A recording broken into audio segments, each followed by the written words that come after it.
ready to start. Today's daf is Masechta Baba Kamma Daf Kuf Yud Zayin. We're going to start from Kuf Tez Zayin Amud Beis 116b from the Mishnah. Says the Mishnah, Hagoizel Soda Mechaber. Someone steals a field from his friend. In other words, I don't know, somebody had a field out there, he wasn't careful, and somebody else took ownership of that field.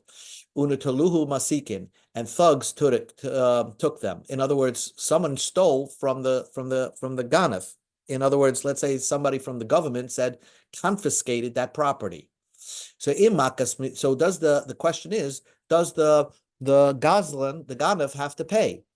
So the Mishnah says, im makas medina he, if the government was confiscating everybody's property, you say, I can't here, go get your property. It's confiscated by the government. So there's nothing I can do. If the government was confiscating everybody's property, then it's not the fault of the gazlan that he cannot pay back the one he stole from.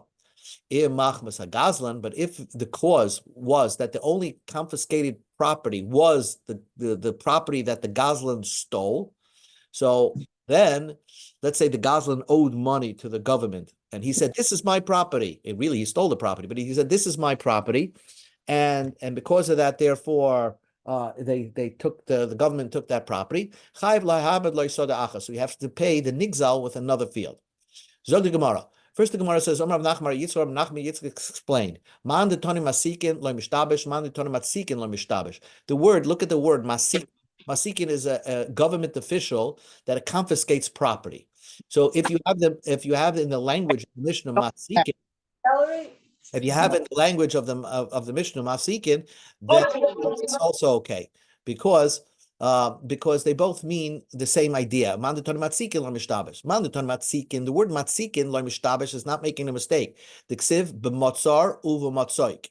You see the word matzoik in the Chumash could also mean somebody who confiscates property. Uman de toni masikin loy mishtabesh. The ksiv, the pasuk says yoresh hatzlotzal, that the Torah gives one of the curses is that your property will be destroyed by locusts. Umatargiminan yachsnine sakoi. Sakoi are going to eat up your property. So anybody basically who destroys your property is called a masikin. Actually, in our Mishnah, the girsa is, the language is masikin, but there was a girsa that's matzikin with a tzaddik, and that's also okay. That's what Rav Nachman Bar Yitzchak said. Anyway, im machmas agazlan chayev. Hey chidami, what's the case of if it was stolen? If the gazlan was the one that caused that the property should be confiscated. Hey chidami, if that's the case of the end of the Mishnah, that what basically is happening, that the government didn't confiscate anybody's property, but only this property that the ganav stole. I could induce that idea from the Reisha. The Mishnah says that im makas medina he so if it's because of if they were confiscating everybody's property, then the gazlan is potter. So it's obviously, I can deduce that if they're only confiscating the gazlan's property, then the gazlan has to pay. So what is the Mishnah seems to expand its language, that if somebody caused somebody else's property to be confiscated, that person has to pay. So here the Mishnah, the Gemara discusses right now, our Mishnah is not discussing only the achvei achvuye, beautiful, that really there's no gazlan over here. And an informer informed on his fellow Jew saying they're looking to confiscate properties. So he goes over to the authorities and says, confiscate this property. So just by causing that property to be confiscated, that's, you're called a moiser, and therefore you're obligated to pay.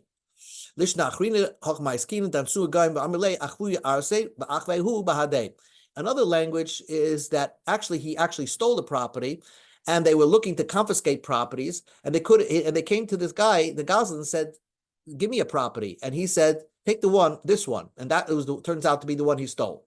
But basically, the first language, and this is the topic of today's daf, is the din of a moiser, an informer. It's a terrible thing to inform the government about your fellow Jew. So let's see the Gemaras. Hahu Gavra, there was this person. He showed a silo of wheat belonging to the president, the Jewish president. And of course, the Goyim confiscated it. Also, the Kamma Rav Nachman, so they came to Rav Nachman. Rav Nachman. So Rav Nachman obligated the Moisar to pay for the cause of loss by him informing the government about somebody else's, about the Reish Galusa's silo. Yosef, so the story is like this. Yosef, Rav Yosef, Acharid Rav Huna Bar Chia. Rav Yosef was sitting behind Rav Huna Bar Chia, and Yosef Rav Huna Bar Chia came to Rav Nachman. So Rav Huna Bar Chia was sitting in front of Rav Nachman. So that was the story over there. Amalei Rav Huna Bar Chia Rav Nachman. Rav Huna Bar Chia said to Rav Nachman, when you paskin that this moiser has to pay dina, is it because that's the halacha, or knasa, or you just find this person? He really, min haTorah, doesn't have to pay. Amalei, so Rav Nachman says, it's of course he has to pay. Masnisani, it's a Mishnah. The Tanam, we learned in a Mishnah, im machmas a gazlan, if the gazlan caused the confiscation of the property, you have to provide another field. Like Kimna, we discussed, we just said, our mission is not talking about that he actually stole a field. He's not a stealer. He actually just showed the government, take this field.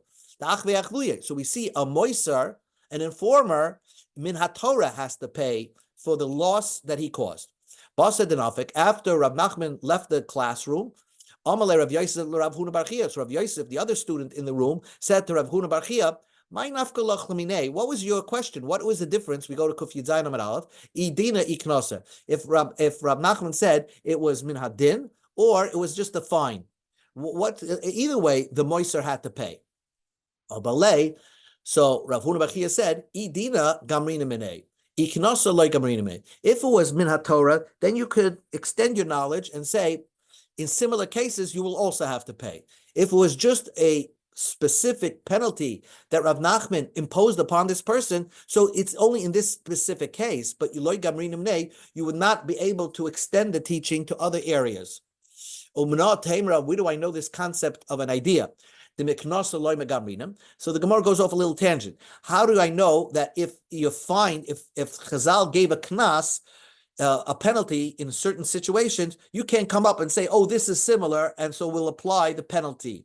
Penalties are specific for where Chazal said this is the penalty over here, but not somewhere else. How do you know that idea? The Tanya, we learned in the Baraisa, they used to say, in the beginning, they used to say, hamatame, someone who's matame somebody's truma. Bahamanasech, or somebody takes somebody's wine and spills it to Avodah Zarah. The wine's the same, the truma is the same, it's just now it's tamei, and now he damaged it, and now he made it like an aser b'hana because he spilled it to Avodah Zarah. So then you have to pay, even though it's a hezek shein and nikar, even though it's a damage you can't really recognize. It's a spiritual damage. Chazur loimer af hamadama. So they said that even if somebody just takes somebody's chulin and mixes it with truma, so now this mixture can only be sold at a lesser amount to a kohen. If you do that to somebody's property, you have to pay, even though that's also a hezek shein and nikar. What chazru means in, only because they reconvened and said that hamadama also has to pay. Loi chazru, if they did not reconvene, loi, I would not have thought that a hamadama has to pay. My tama. Lav mishum deknasi. The whole reason why a matame and a manasach has to pay, it's because it's a penalty. Uknasa like I wouldn't have been able to extend that penalty to a case of hamadame. So because that's why they had to reconvene. So that's the concept over here, because this whole thing is hezek she'ein nikor. It's not a recognizable actual damage. So we see from there that when Chazal imposed the damage, you can't extend it and the teaching to somewhere else. So that's what the Gemara thought, that you could learn that from this brisa. So the Gemara says, "Loy, that's not true." Mi'ikara savre in other words, really, I could extend the knas if they're exactly the same. But here, hamatame is a big damage. When you manasek somebody's wine to avodah zarah, now it's unusable. But when you just hamadameh, you're just causing a little damage that now it cannot be eaten by a regular Jew. It can only be eaten by a kohen. So I would have thought that the knas, they only applied the penalty if you cause a great loss. But if you cause a little bit loss, they did not apply the penalty. That's why they had to reconvene. But if it was exactly the same, of course, you could extend a penalty here will mean a penalty over somewhere else. So the Gemara says, Eini, it's not true. Vatani avua the Rab Avim, avua v'banan taught. They originally said that a big loss of mitama is somebody's chulin, of tama is somebody's truma, if you mix somebody's truma into chulin, and therefore you have to pay. And then they reconvene and says, even if you do a big damage of pouring the wine. The whole idea is that just because they said mitama medamea, you have to pay, it doesn't mean menasech. They had to reconvene a whole bezdin again to say that if you menasech somebody's wine, if you cause a damage by pouring it to avodah zarah, you also have to pay, because once something is a knas, I can't extend it anywhere else. So here's a clear brisa, Rab Avrua the Rabbavam, that once something is a knas, I can't apply it somewhere else. So the Gemara says, "Loy, not so." Mikari savik Rab Avin, savik Rab Yirmiyah. Really, a knas could be applied. Your knas one place could be applied somewhere else. But here, the reason why they had to reconvene, because they didn't know if actually Manasseh has to pay. Because Mikari Savri Krababim, they originally held that a Manasseh doesn't have to pay. Why wouldn't a Manasseh have to pay? If you think about it, if a guy takes somebody's wine and spills it to Avodah Zarah, he's Chayiv Misa because he's serving the Avodah Zarah. So therefore, the same thing and when you Chayiv Misa, you don't have to pay. All financial penalties are suspended. And that's the same idea, what Rabbavan said. The Amar Rabbavan, Zorach Chetz Mitchilas Arba. If a guy shoots an arrow through Dar Amas, Soif Arba, from the beginning of Arba Amas to another Arba. So basically, he threw an arrow. So he's Chayiv Misa. Arba, but during the time while the arrow was flying, the Kara Shira and Balichase, it tore somebody's sweater, let's say, as it was flying. Potter. Why? Since eventually this person who shot the arrow is going to be put to death because he's Mechal Shabbos, therefore, because during that time, as the arrow was flying, it tore somebody's sweater, you don't have to pay. That was the original thought. That's why they originally said Hamanasach doesn't have to pay, because he's Chayiv Misa because he did a service for the Avodah Zarah. In the end, they held like Rabbi Yirmiyah.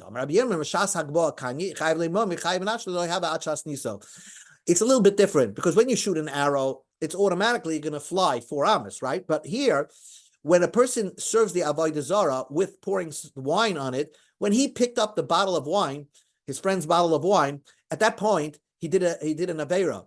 He acquired that wine as a geneva, and the chi of misa only comes later when he actually pours it to the avodah zarah. So he's chayiv even if Manasseh, and that's why they said, Manasseh would also be required to pay if he did this, because even though he's chayiv misa, but still he did an aveira of stealing somebody's wine, and therefore he'd be chayiv. Back into the Gemara of Meiser, okay? Rav Huna bar Yehuda, Ikle lebe Abuyuni. Rav Huna bar Yehuda was a guest in this place called Abuyuni, a city. Also, the Kamma Rav, he came before Rava. Amalei, so he said, Klum masa bal yadcha, while you were in Abuyuni as a rabbi, did any interesting case come to you? Amalei, he said, yes. Yisrael shalsu goyim beheramam chavevi bal yadi v'chiyavtiv. There was a Jew that goyim thugs came and pressed him for money. They wanted to rob him. So instead, he showed, take this money that belongs to my friend. V'chiyavtiv, and I held him liable, because you're saving yourself with your friend's money. That was Rav Yehuna bar Yehuda's psak, and that's what he told Rava. That was the interesting case. So Rava said, you paskined wrong. Amalei, ahada uvde lamare. You have to go pay. You have to pay back to the money to its owner. In other words, you paskined wrong. The Tanya, we learned in the Brisa, Yisrael sha'anasu goyim. If a Jew, where goyim forced the Jew for money, they're robbing a Jew for money. And he showed that they should take somebody else's money, and they left him alone. Potter, he doesn't have to pay, because he didn't do anything. He just said, there's somebody else's money.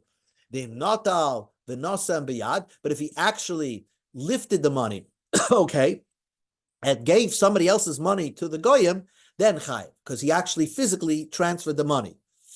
So Amar Rabba, and Rabba added, if they weren't forcing him, he just was a moiser. Even if he just said, this is somebody else's field, it's as if he transferred to the money to the goyim by themselves. Again, our Mishnah is a situation where I guess the Gazlan went to the goyim and say, hey, you can take this field. So they weren't after any field, and he gave it. He was a moiser, and therefore you're obligated to pay. Says the Gemara story, Ahu Gavra, there was this person, the Anasu Goyim. Goyim were trying to rob him. The son of Rav Chisda, whose name is the grandson of Rav Chisda, was named Rav Mori, and this guy said, take this wine, it belongs to Rav Mori. Amalei, so they told him, okay, if that's his wine, that's great. Now help us carry it to our getaway car. So he helped them carry it. So you think he's actually helping and physically transferring Rav Mori's wine to the robbers. Also, the comment to Ravashi, it came to Ravashi, Patrini, he said he doesn't have to pay. Why? Amalei Rabbana, Rashi, so Rabbanan said to Ravashi, Vatanya, we learned in the Braysim, Nasam and Nasam Biyad Chayet. If he actually transferred the money with your hand, you're obligated to pay. So why didn't this person be obligated to pay to Rav Mori? Amalei,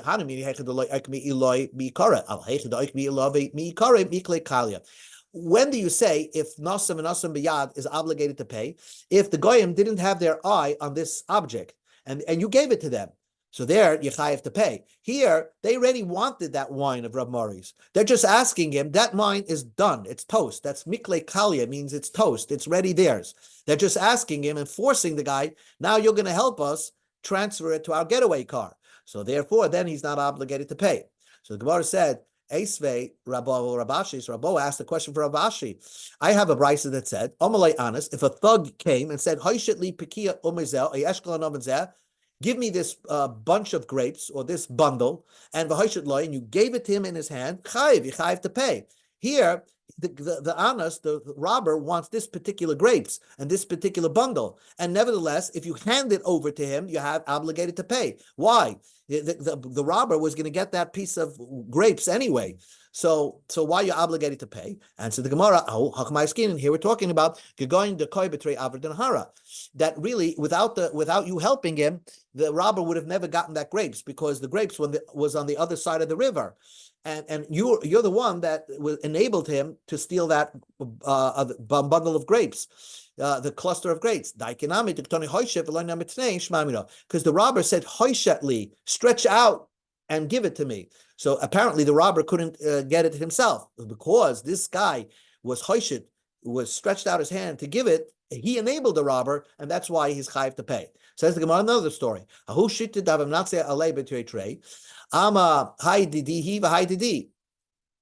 this, let's say, fish, or like a bunch of, like a pen, like a little fish tank that belonged to two people. One said it's mine, the other said it's mine. So they couldn't settle it. So one of them gave it over to the tax collector. He says, take the fish tank. But it wasn't settled. The argument wasn't settled whose fish it belonged to. Amar Abaye says the guy is not obligated to pay. When I gave it over to the tax collector, I was giving my share. Is that, did he have the right to do that? I mean, really, we didn't settle who's the fish belonged to. So what's he giving it to the government? We put the guy in cherem until he buys it back from the tax collector, the fish, and then we settle it in court. Now the Gemara says the most fascinating story in all of Shas. Ahu Gavra, there was this person, the Achvi Ativne the Chavre, that he was trying to show he was being a moiser, and he was showing the government, the tax collector or whatever, this teven, this straw or this produce belongs to my friend. You can take it. Also, the Rav. So they came to Rav. So Rav said to the moiser, don't show the government that the teven. Don't show it, because they're going to confiscate it.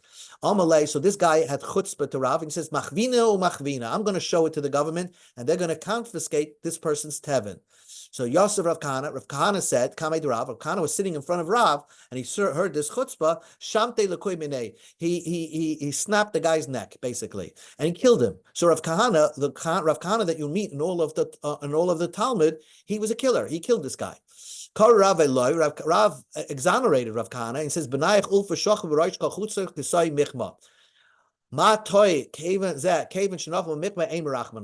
Just like this wild donkey that falls into a trap, you don't have rachmanis on him. Once they start confiscating Jewish money, the goyim have no rachmanis. So basically, Rav condoned Rav Kahana's killing of the Moiser. Amalei Rav Kahana, Amalei Rav. So Rav said to Rav Kahana, you got to get out of here. Because even though we live in Bavel, Ata didn't have a parsoi to kapte ashvikas domim. V'ashti iki yivonin the kapte ashvikas domim. That till now, in charge of Bavel, were Persians. So if you murdered somebody, you could get away with it. But now the Greeks, I don't know the history, but in the time of the Gemara, the Greeks took charge of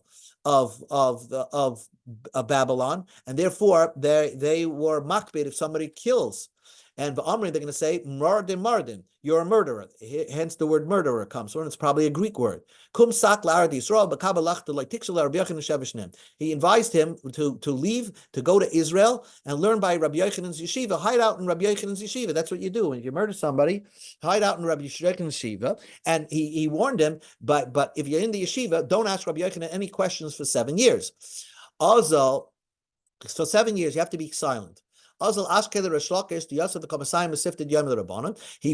Yochanan's yeshiva, Rav Kahana, from Bavel, and he sat there, and he was sitting in the yeshiva, and Resh Lakish was reviewing the class. Amalehu, Resh Lakish, Heicha. He asked, where's Resh Lakish? Amarle, so they asked him, Amai. So the yeshiva boys asked, you, Rav Kahana, you just came. Why are you asking for Resh Lakish? Amalahu, Hai Kushiv, Hai Kushiv, Hai Prukav, Hai Prukav. He says, I have a question against Rabbi Yochanan, I have this question. And Reb Shlokish was trying to answer it. Basically, this prodigy, Rav Kahana, came to the yeshiva Rabbi Yochanan, where Reb Shlokish was the one reviewing the lectures, and he showed his prowess, his intellectual prowess, by asking difficult questions against Rabbi Yochanan's lecture. Amalahu Reb Shlokish. They told Resh Lakish that you got a problem over here. You got somebody very smart who came to the yeshiva. Also Resh Lakish, Amalei Rabbi Yochanan. So the Resh Lakish told Rabbi Yochanan, Ari Olami Bavel. There was this line that arrived from Bavel. You have to, when you give the class tomorrow, you better give a good class, because this person is going to ask you and try to ask you very difficult questions. And so the next day they put Rav Kahana in the first row in front of Rabbi Yochanan as Rabbi Yochanan was giving the shir.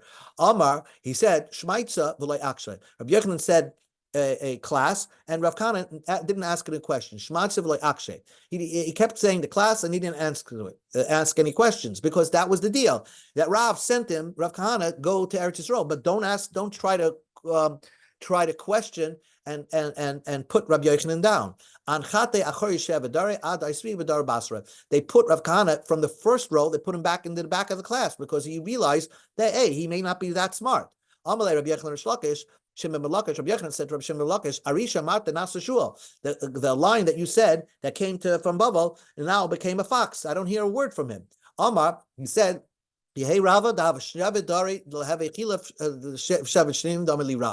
so Rav Kahana said to himself, those 7 rows that they put me in the back of the row of the yeshiva should be instead of the 7 years that I'm supposed to be quiet. So he couldn't contain himself anymore, Rav Kahana. Come akare, he got up and says, Amalei ne'edema beresha. He's the na'edema beresha. Amashmaitzav akshe. Aikme b'dar Kamma. Amashmaitzav akshe. Put me back in the front row. And then Rabbi Yochanan said the shir, and they started asking questions. They kept putting him back moving him up, because he kept asking very difficult questions until he came to the front row, and he kept banging away against Rabbi Yochanan. Rabbi Yochanan, when he gave the class, he sat on 7 pillows. And every time Rav Kahana would ask a question, Rabbi Yochanan felt so bad, he would remove a pillow from underneath him. He kept saying the shir, and Rav Kahana would just question that he's saying wrong. Until Rabbi Yochanan took away all the pillows that were underneath him, and he sat on the floor. So Rabbi Yochanan Rabbi Yochanan was an old man, and he had very long eyebrows, and so he couldn't see who this Rav Kahana was. Help me lift my eyebrows so I can see him. They used a silver instrument to somehow lift Rabbi Yochanan's eyebrows. Chaza, and he observed the Hava part dates that he saw that his lips were split. In other words, Rav Kahana looked like he had an accident, and it looked like he was always smiling, right? Sava achlu kamach. So Rabbi Yochanan thought Rav Kahana was laughing at Rabbi Yochanan. Chalash date. So Rabbi Yochanan felt so bad, and because if you make a Talmud Chacham feel very bad, nach nafshet, you're playing with your life. So Rav Kahana passed away. Now here, very important, Rav Kahana passed away. The next day, Omar Luhu Rabbi Yochanan Rabbanan. Rabbi Yochanan said to Rabbanan, Chazul Bavli Hecha Avid. Did you see the chutzpah that this Babylonian had? And he was laughing at me while and questioning my whole shir and destroying my dignity. So they told Rabbi Yochanan, Darke Hachi. That was Rabbi Kahana wasn't laughing at you. He had a physical deformment, and that's why it looked like he was smiling at you. All Lagabe Marta. So he realized that Rav Kahana died for no reason. So he went to the cave where Rav Kahana was buried. Chaza, he saw the Hava, we go to Amud Beis, the Hava Hadre Le Achna. There was a snake surrounding the cave of where Rav Kahana was dead. Amalei Achna Achna. Psach Punim Yekunasa Rav Eitzel Tamers. Rav Kahana, because the snake had its tail in its mouth, he says, move away, snake, and open your mouth and let me go into the cave because I want to speak to Rav Kahana. I'm the rabbi and he's the student. Like Pasach, the snake didn't move.